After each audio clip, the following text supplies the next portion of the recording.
এটা সবার মোবাইলে মোবাইলে এখন ফ্রি অ্যাক্সেস।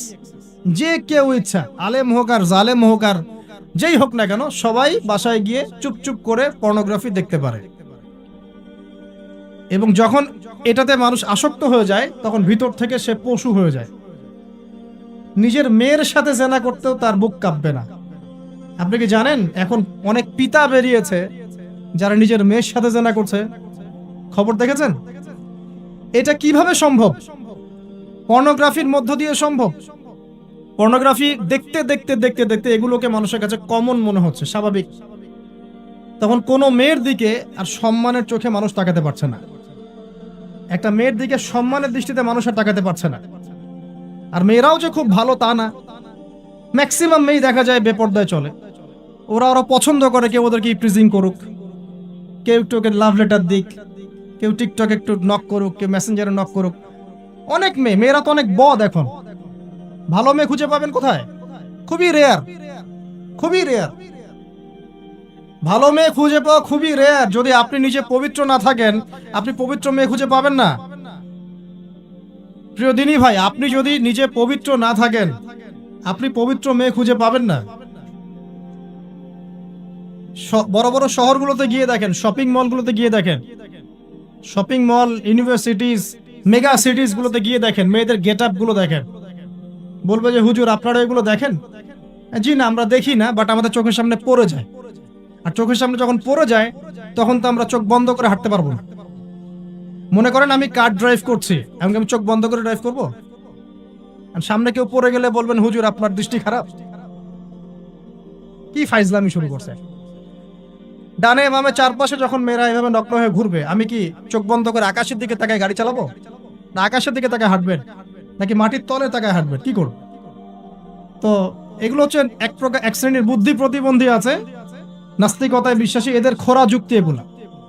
তুমি সারা দেশে এরকম নগ্নতা ছড়িয়ে বেড়াবা আর বলবা যে তোমাদের মানসিক সমস্যা, হ্যাঁ তোমাদের মনের সমস্যা, রোগটা তোমাদের মনে। আশ্চর্য বিষয়। সুবহানাল্লাহ। তো যেটা বলছিলাম ভাই, এগুলোর কারণটার দিকে আসেন। মূল কারণটা কিন্তু এইগুলা, ফ্রি মিক্সিং। আপনার মিডিয়াগুলোর মধ্য দিয়ে এইভাবে অবাধে দেদারসে যৌনতার প্রদর্শনী, বিভিন্ন মুভিজ অ্যান্ড ফিল্মস, এই যে সিরিয়াল, এইগুলা এমন কিছু মিডিয়া যেগুলো আমাদেরকে যৌনতা শিখাচ্ছে, এবং পর্নোগ্রাফি, এগুলো সবকিছু যখন একত্রিত হয়েছে, তখন দেখবেন সমাজের মধ্যে যৌনতা বেড়েছে, জেনা বেড়েছে, ধর্ষণ বাড়ছে, তারপরে পরকীয়া বাড়ছে, এবং এগুলো এখন নর্মাল হয়ে গেছে। মানে এগুলো নর্মাল, মানুষ সবাই মেনে নিছে যে এটা হয়, এমনই আসে। ধর্ষণ দিনে 4-5টা হয়, হ্যাঁ রেপ এটা হতেই পারে, জেনা ছেলে মেয়ে একটা আপোষের সম্মতিতে প্রেম করছে, জেনা করছে, এটা সমস্যার কিছু নাই, এটা বাক স্বাধীনতা, এটা মানুষ মনে করে এখন। হ্যাঁ, দুজন যদি পরস্পর সম্মতিতে জেনা করে, এটাকে পাপ মনে করা হচ্ছে না এখন আর। আপনার কথা কি মাথার উপরে আছে? একজন ছেলে একজন মেয়ে যদি সম্মতিতে জেনা করে, এটাকে পাপ মনে করা হচ্ছে না। জোর করে করলে তখন পাপ মনে করা হচ্ছে। এবং দেখা যায় অনেক পরিবার, আপনি জরিপ করে দেখেন, ম্যাক্সিমাম পরিবারে এখন পরকীয়া ঢুকে গেছে। স্বামীকে নিয়ে স্ত্রী সন্তুষ্ট না, স্ত্রীকে নিয়ে স্বামী সন্তুষ্ট না, চলছে। আবার যদি কেউ অনেস্টলি একাধিক বিয়ের দিকে যায়, তখন তাকে আবার সমাজের দিকে খারাপ চোখে দেখা হচ্ছে। দেখা যাবে একটা স্ত্রী আছে বাসায়, কিন্তু বাইরে 10টা মেয়ের সাথে টাঙ্কি মেরে বেড়ায়, কোনো সমস্যা নেই। 10টা মেয়ের সাথে জেনা করে বেড়ায়, কোনো সমস্যা নেই। কিন্তু একটা মেয়েকে যদি বিয়ে করে, তাকে ভরণ পোষণ, তার রেসপন্সিবিলিটি, তার গার্ডিয়ানশিপ, তাকে সম্পত্তির অধিকার, যৌন অধিকার সবকিছু দেওয়ার চেষ্টা করে, তখন সমাজের মানুষ বাঁকা চোখে তাকায় না। এটা কোন যুগে আছেন? এটা আইয়ামে জাহিলিয়াত চলছে এখন। আমরা মক্কাকে আইয়ামে জাহিলিয়াত মনে করেন? মক্কার জাহিলিয়াতের চেয়ে 1000 গুণ বেশি জাহিলিয়াত এখনকার বিশ্বে আছে। কেউ চ্যালেঞ্জ করলে আমার সাথে ডিবেট করতে বলেন, আমি প্রমাণ করে দিব যে মক্কার জাহিলিয়াতের চাইতে 1000 গুণ বেশি জাহিলিয়াত এই যুগে আছে। তবে শর্ত হচ্ছে, এই জাহিলিয়াত প্রমাণ করতে হবে শুধু কোরআন এবং হাদিসের চোখ দিয়ে, অন্য কোনো চোখ দিয়ে চলবে না। তো এই সব কিছুর উপরে আবার একটা বিষয় আছে, সেটা হলো সবসময় আইনের সুশাসন নিশ্চিত হচ্ছে না। সব ধর্ষকের বিচার হচ্ছে না, সব জেনাকারের বিচার হচ্ছে না, মাদক দ্রব্য সবার বিচার হচ্ছে না। আর বিচার হলে আইনের ফাঁকফোকর দিয়ে বেরিয়ে যাচ্ছে। আর সিস্টেম করা আছে, ওখানে একটু খাওয়াবেন, তার নিচে একটু খাওয়াবেন, তারপর এখানে একটু খাওয়াবেন, আস্তে আস্তে সব খুলে যাবে। আর এগুলো আমরা মেনে নর্মাল, এমনই সিস্টেম, আমরা সবাই মেনেই নিয়েছি, এটাই হয়। এই যে মেনে নেওয়ার ট্রেন্ড, এটা করতে করতে করতে আমরা এখন চরম রকম জাহেলি একটা সমাজে বসবাস করছি। এই সময়ের কসম আল্লাহ পাক আপনাকে করছেন, ওয়াল আসরি, সময়ের কসম। মানে কোন সময় আপনি বসবাস করছেন নিজেই চোখ দিয়ে দেখেন। সময়কে চিনতে শিখুন, ইতিহাস পড়তে শিখুন। ইতিহাসের সময়ের যুগে যুগে যারা আল্লাহর আইনের বা আল্লাহর বিধানের বিরোধিতা করেছে ওদের কি পরিণত হয়েছে দেখুন, আর সময়কে মূল্যায়ন করুন। এভাবে আদ সামুদের কথা বললাম, কওমে লুতের কথা বললাম, এই যে কওমে শুআইব, একই অবস্থা, মাপে কম দিত, আল্লাহ পাক ভূমিকম্প দিয়ে ধ্বংস করে দিয়েছে, মানুষকে ঠকাতো। শুআইব আলাইহিস ইসলামের কওম যেভাবে মানুষকে ঠকাতো, এখনকার IMF আর ওয়ার্ল্ড ব্যাংক মানুষকে এইভাবে ঠকায়।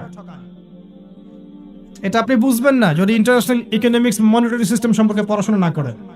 সুদের জালে ফেলে দরিদ্র দেশগুলোকে একদম গলায় রশি ধরে টেনে ফেলে দিবে, হ্যাঁ, সুদের মধ্য দিয়ে, এবং পুরো ওয়ার্ল্ডটাকে এভাবে সাজিয়েছে, এর বাইরে কেউ বেরোতে পারবে না। ইন্দোনেশিয়ার একজন প্রেসিডেন্ট চেষ্টা করেছিলেন বের হওয়ার জন্য, সুকান্ত, আগে হয়তো আছে, নাম পড়ে দেখবেন। তারপরে ওরা ইন্দোনেশিয়াকে ইকোনমিক স্যাংশন দিয়ে দিয়েছে। ইন্দোনেশিয়া আস্তে একটা ভালো অবস্থান থেকে হঠাৎ করে ধাপ করে পড়ে গিয়েছে। যখন টার্কি এখান থেকে বের হওয়ার চেষ্টা করেছে, ওকে স্যাংশন দিয়ে দিয়েছে। ভেনিজুয়েলা যখন বের হওয়ার চেষ্টা করেছে, ওকে স্যাংশন দিয়ে দিয়েছে। মানে এরা শুআইব আলাইহিস ইসলামের ওই কওমের মতোই, আমি তোমাদের জন্য যা ভালো মনে করি আমি তাই করি, এবং আমি তোমাদেরকে সরল পথ দেখাই। এটা ফেরাউনের স্টেটমেন্ট, এটাও কিন্তু ফেরাউনের স্টেটমেন্ট।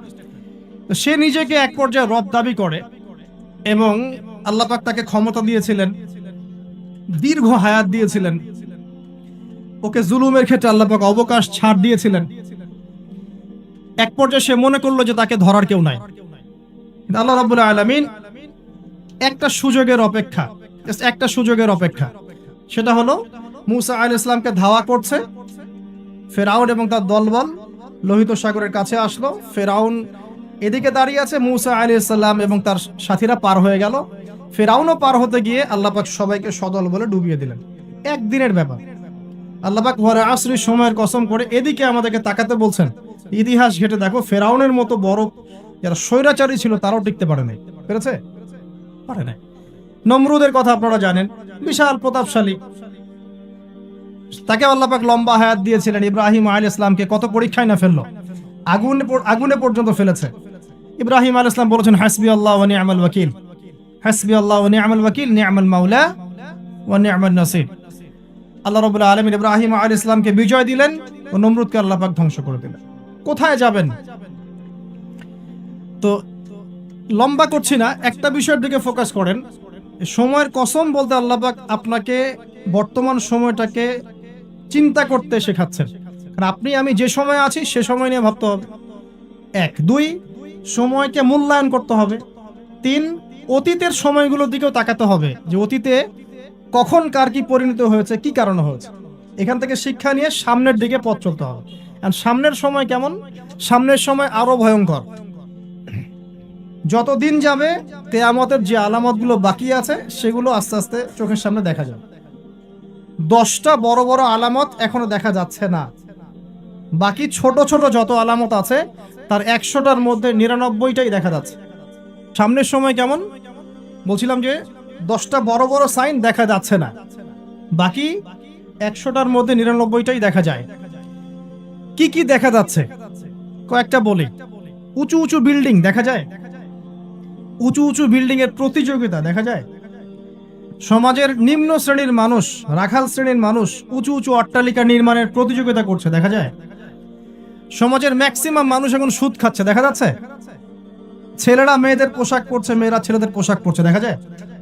আচ্ছা, সমাজে মেয়েদের সংখ্যা বাড়ছে, ছেলেদের সংখ্যা কমছে, দেখা যাচ্ছে। বেশি থেকে বেশি আল্লাহ পাকের গজব আসছে, আসমানি গজব, জমিনের বালা, বন্যা বলেন, ভূমিধস বলেন, ভূমিকম্প বলেন, জলোচ্ছ্বাস বলেন, দিন দিন বাড়ছে না কমছে? বাড়ছে। মুসলিমদের উপর অমুসলিমদের অত্যাচার বাড়ছে না কমছে? মুসলিম উম্মার বিভক্তি বাড়ছে না কমছে? বাড়ছে। মানুষ আলেম, বড় বড় ওলামায়ে কেরাম যারা আছেন তাদের ইন্তেকাল বেশি হচ্ছে না কম হচ্ছে?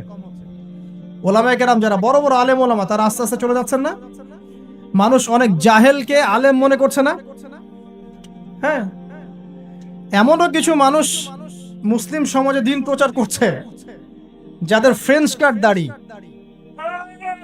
আস্তে আস্তে আস্তে আস্তে, দেখেন নাই? এমন অনেক মানুষ দিন প্রচার করছে ইসলামে, দাড়ি ফ্রেঞ্চ কাট, মাশাআল্লাহ। এবং সে বলছে যে মানে এটা যে সুন্নাহ, এটা কোরআনে কোথায় আছে? সম্মাদারির কথা কোরআনে কোথায় আছে? দাড়ি টুপি পাগড়ির মধ্যে ইসলামকে সীমাবদ্ধ করে ফেলেছেন, এই জন্যে প্রতিবাদ স্বরূপ সে নিজে আর লম্বা দাড়ি রাখবে না। কি বুঝলেন? আপনারা দাড়ি টুপি এবং পাগড়ি জুব্বার মধ্যে ইসলামকে সীমাবদ্ধ করে ফেলেছেন, এই কারণে সে নিজে আর দাড়ি রাখবে না, ইসলাম প্রচার করে বেড়াচ্ছে। মানুষ ওদের পিছনে ছুটছেও। দেখলাম নারী একজন মহিলা ওয়াজ মাহফিলে স্টেজে উঠে বক্তব্য দিচ্ছে। হ্যাঁ, আশপাশে কিছু মানুষ আছে যাদের আবার দাড়ি টুপিও আছে, তারা বসে বসে আবার শুনছেও লেকচার। হ্যাঁ, তো এই যে সাইন যে আলেমদের মৃত্যু হবে, জাহেলদেরকে মানুষ আলেম মনে করবে, মেয়েদের সংখ্যা বাড়বে, ছেলেদের সংখ্যা কমবে, ছেলেরা মেয়েদের পোশাক পরবে, মেয়েরা ছেলেদের পোশাক পরবে, এগুলো দেখতে পাচ্ছেন না? দেখতে পাচ্ছেন। সময় সংক্ষিপ্ত হয়ে আসছে না? নবীজি বলেছেন একটা বছর চলে যাবে একটা কিসের মতো? মাসের মতো। মাস যাবে সপ্তাহের মতো, সপ্তাহ যাবে একটা দিনের মতো। সময়ের বরকত কমছে না? কমছে। হঠাৎ মৃত্যু বাড়ছে না মানুষের? হঠাৎ মৃত্যু যাচ্ছে, অ্যাক্সিডেন্ট, মরে গেল হঠাৎ। দেখবেন ছোট ছোট বাচ্চা যারা আছে, এই বাচ্চাদের সাথে যৌন সম্পর্ক বাড়ছে না? বাচ্চা থেকে ধর্ষণ বাড়ছে না? সমাজে এমনি নর্মালি জেনা আর ধর্ষণ বাড়ছে না? পরিবারের ভাঙনগুলো হচ্ছে না বেশি? ভাঙন বাড়ছে না? পরকীয়া বাড়ছে না? এই যে ভাইয়ে ভাইয়ে দ্বন্দ্ব, সম্পত্তির জন্য বাবার সাথে ছেলের দ্বন্দ্ব, মায়ের সাথে ছেলের দ্বন্দ্ব, প্রতিবেশী প্রতিবেশী খুনাখুনি, এগুলো বাড়ছে না কমছে? সব কিয়ামতের সাইন। আমানতদারিতা উঠে যাচ্ছে না? যে ব্যক্তি মিথ্যাবাদী তাকে সমাজে সত্যবাদী বলা হচ্ছে না? আর যে সত্যবাদী ওকে সমাজে মিথ্যাবাদী বলা হচ্ছে না? কোথায় আছেন? আপনি নিজেই পড়াশোনা করেন, দেখেন আলামত আর কতগুলো আলামত চান, সবগুলো আপনি চোখের সামনে দেখতে পারবেন। আজকে এটা টপিক না, হলে এটা নিয়ে আমি 2 ঘন্টা কথা বলতে পারবো ইনশাআল্লাহ। কিন্তু 10টা বড় বড় সাইন এখনো আসে নাই। কিরকম? 1, মাসিহুদ দাজ্জাল এসেছে? আসে নাই মানে সে এখন আত্মপ্রকাশ করেনি মানুষের রূপে, কিন্তু তার জন্ম হয়েছে, সে আছে, যেখানে থাকার সেখানেই আছে। তার যেটা মিশন, সেই মিশন চলছে বিশ্বজুড়ে, এবং তার মিশনগুলো বাস্তবায়ন করছে এখন। এটা হবে সামনে, এটা দেখা যাচ্ছে না। আর কি? ইয়াজুজ আর মাজুজ দেখতে পাচ্ছেন না, 3টা বড় বড় ভূমিকম্প দেখতে পাচ্ছেন না। আর কি পাচ্ছেন না? ইয়েমেনের আগুন দেখতে পাচ্ছেন না, দাব্বাতুল আরদ দেখতে পাচ্ছেন না, ঈসা আলাইহিস সালামের আগমন দেখতে পাচ্ছেন না। মানে এই যে বড় বড় সাইনগুলো, এগুলো আপনি দেখতে পাচ্ছেন, বাকি সব ছোট ছোট আলামতগুলো দেখতে পাচ্ছেন না? দেখতে পাচ্ছেন। এটা আপনার সময় সামনে অপেক্ষা করছে।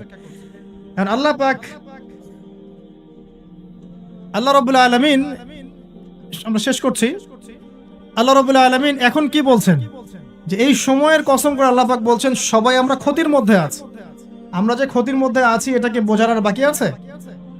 পারিবারিক ভাবে, ধর্মীয় ভাবে, ইকোনমিক্যালি, আপনার পলিটিক্যালি আমরা যে ক্ষতির মধ্যে আছি বোঝার কি বাকি আছে? পুরো বিশ্বটাই ক্ষতির সম্মুখীন। কিন্তু আল্লাহ পাক একটা শর্ত দিচ্ছেন বা একটা উপায় বলে দিচ্ছেন যে এই 4টা কাজ যদি তোমরা ঠিকঠাক মতো করতে পারো ইনশাআল্লাহ তোমরা ক্ষতি থেকে বেঁচে থাকবে ইনশাআল্লাহ। আমরা দোয়া করি আল্লাহ পাক আমাদের সবাইকে এই 4টা কাজ সঠিকভাবে করার তৌফিক ইনায়াত করুন, আমিন। কোন 4টা কাজ? 1 নাম্বার, ঈমান, ইল্লাল্লাযীনা আমানু। ঈমান কাকে বলে এটা জানি তো আমরা নাকি? কয়টা পিলার ঈমানের? কয়টা? 5টা। আর ইসলামের পিলার 6টা নাকি? ইসলামের 5টা, ঈমানের 6টা। ঈমানের 6টা পিলার কি কি বলেন? 1 নাম্বার কি? আল্লাহর প্রতি বিশ্বাস। দেখছেন এই অবস্থা।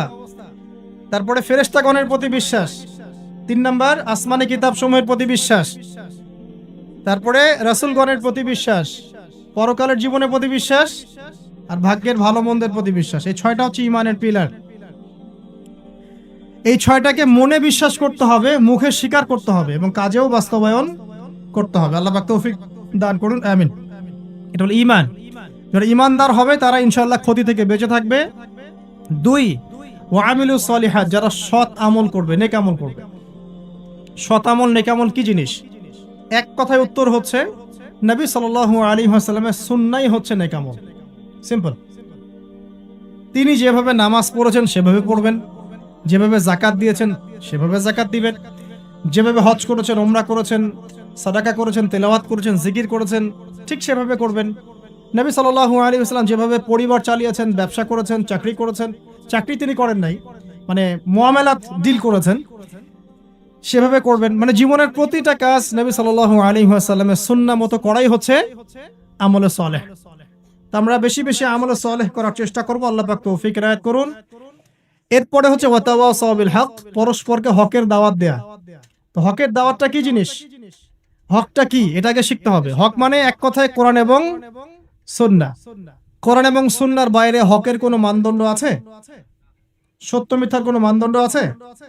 কোনো কিছু যদি কোরআন সুন্নাহর সাথে মিলে যায় সেটাকে গ্রহণ করতে কোনো আপত্তি আছে? না। কিন্তু কোনো কিছু যদি কোরআন সুন্নাহর সাথে না মিলে বিপরীত হয় তাহলে কি সেটা মানবেন? মানবেন না। এই হলো হকের মানদণ্ড। ওয়াকুলিল হাক্কু মির রাব্বিকুম, হক তোমার রবের পক্ষ থেকে আসে। কোরআন এবং সুন্নাহর সাথে যা মিলে যাবে সেটা মেনে নিতে আমাদের কোনো আপত্তি নাই, কারণ কোরআন এবং সুন্নাহই হচ্ছে হকের একমাত্র মানদণ্ড। সত্য মিথ্যা, ন্যায় অন্যায়, হক বাতিলের চূড়ান্ত মানদণ্ড কি?